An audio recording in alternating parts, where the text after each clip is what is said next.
In 2006, Gary Smith was tried and convicted of first-degree murder.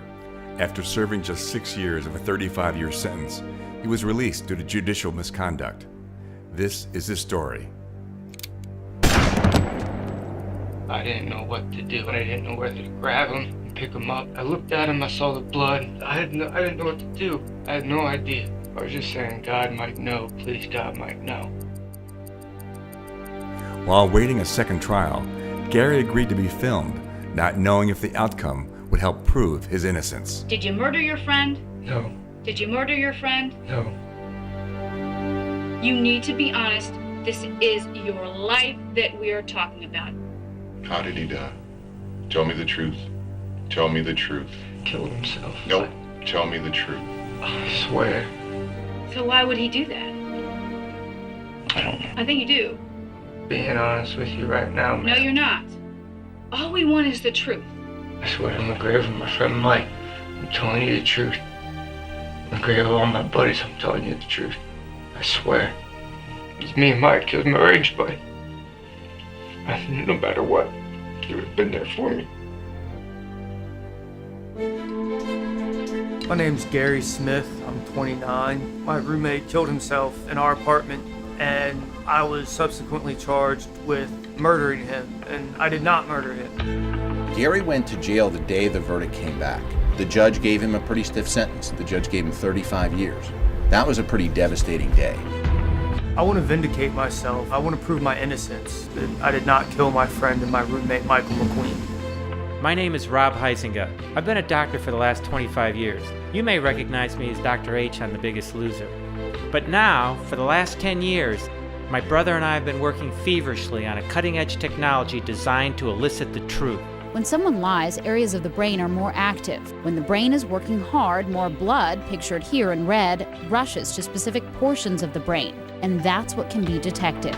What we see is that to intentionally lie is hard work, and it requires a lot more of the brain to be active than when you are telling the truth.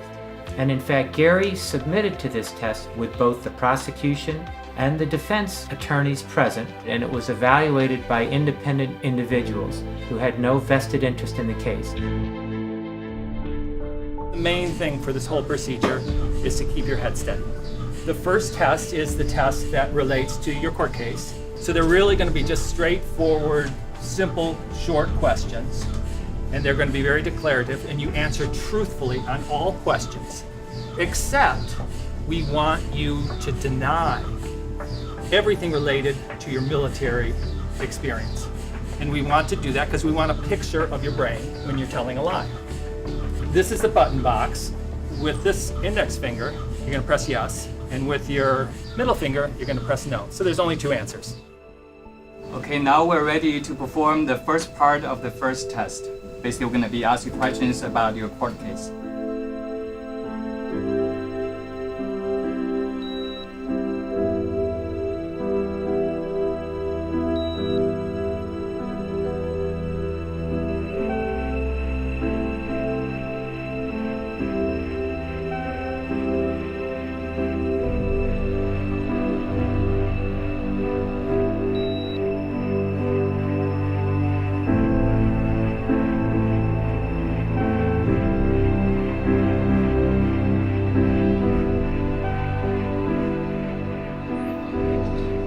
I just want to move on with my life that I haven't been able to for the last 6 years. I just want to be free. I enlisted in the United States Army in 2001. We did 5 tours, both Iraq and Afghanistan. If I was going to get married and have kids, that would be somebody that I would want as a godparent to my kids and someone to look up to. I know he's a good worker, he's conscientious, and I wanted him here. I want him to learn this trade. I want him to take over for me someday. I'm so sad that he missed the birth of my daughter. I'm so sad that he missed the first 15 months of her life. She loves him so much, she talks about him every day. And that to me is something I'll never get back.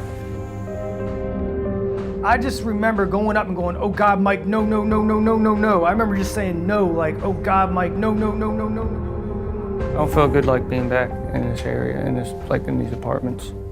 Cause I don't know, that's where it all happened. I don't like being back. Feels bad. I don't know. I don't know how to describe it. I don't know. It's just bad being back here.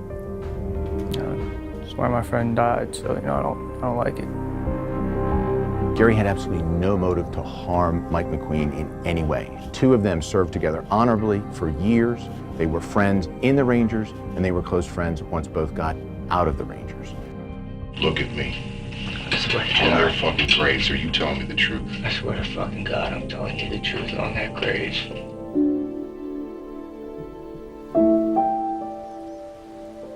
How's it going, doctor? Good, good. Nice to finally meet you. You too. What we did with your brother is we asked him 20 questions, and they all randomly popped up every 4 or 5 seconds, so he didn't get a chance to even think about them. So based on these questions, we got a very good, very clear idea about what Gary's brain does when he lies and what Gary's brain does when he's telling the truth. So then we asked him 5 questions that had to do with this criminal case. We didn't know what the answer was. You've been one of Gary's biggest supporters, so I want you to read and tell me whether you think this matches up best with the truth or whether Gary is in fact been lying all along.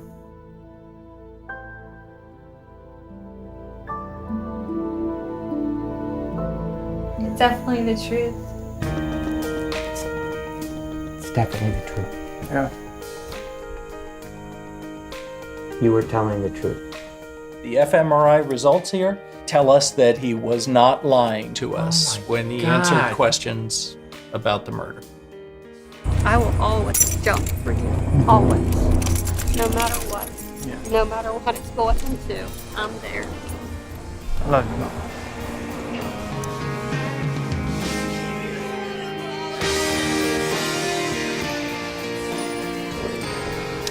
This science, this test right here, I think is very well going to help save my life.